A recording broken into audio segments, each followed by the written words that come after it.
on elections. There are 2 reports to be handed over. That is the report.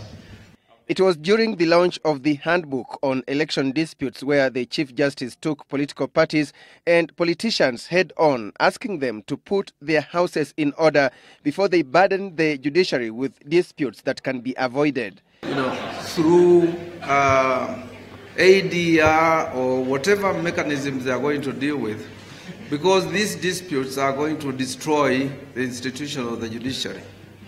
You cannot make a decision that is going to be accepted. It's going to dent the institution. He said political maturity can help reduce the rush to courts. The losers, in fact, when they lose election, they say their votes have been stolen.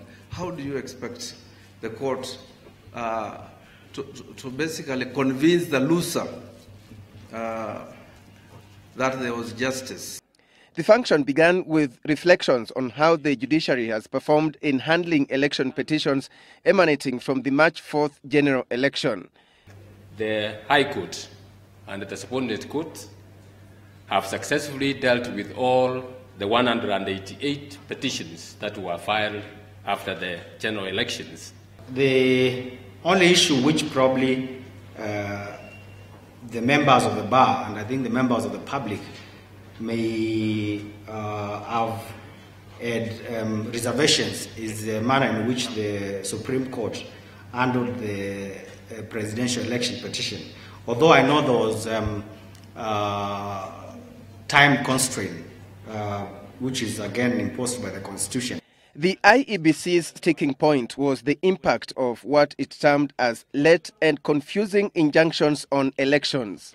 With judgments coming from the courts, the High Court, very late injunctions coming late in the day, disrupting the electoral process, the Court of Appeal giving judgments 5 days or 6 days to general elections after the Commission has committed public funds into the by-elections, and many more issues that we want to raise with you.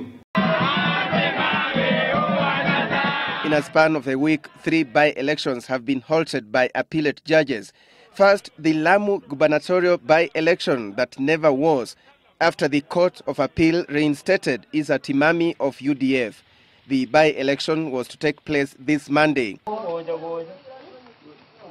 A day later, the Nyaribari Chache parliamentary by-election that was scheduled for 19th December was suspended, pending the determination of an appeal lodged by the ODM candidate Chris Bichage, who had lost the seat in a petition.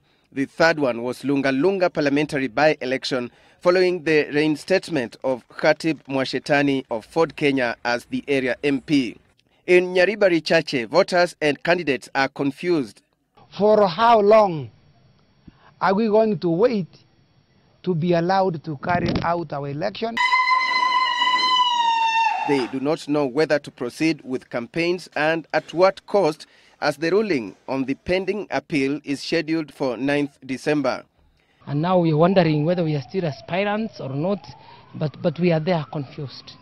Meanwhile, as the candidates in the Bungoma senatorial by-election continue with their campaigns, an appeal filed by Ford Kenya's Moses Wetangula, who lost his seat following a successful petition by New Ford Kenya's Musikari Kombo, is yet to be determined.